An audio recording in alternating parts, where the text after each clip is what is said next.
the cutoff point was Venom. I think there are a few historians who would probably argue whether Venom were really part of the new wave of British heavy metal or not, but I feel that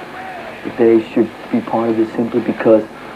you know, Venom always sort of a laughing stock. And I just think that they've never been given the credit that they deserve for, you know, they put Welcome to Hell out in 1981,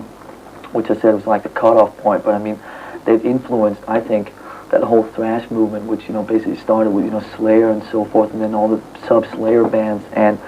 I just think Venom were never really given enough credit for what they started.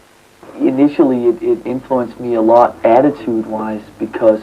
you know, I was living in Los Angeles at the time, and what was going on over there was obviously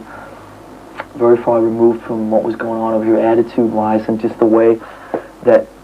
you know, bands could do their own thing and do their own gigs and not having to play cover songs like they had to do in LA, and just, you know, do their own demos and put out singles and EPs and all that, which was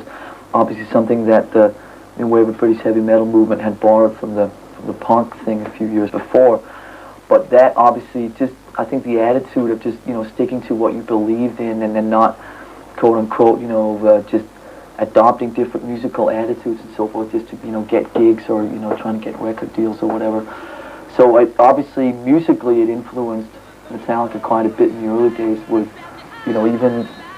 I mean, something like Venom was quite a big influence on some of the early things like Whiplash, for instance.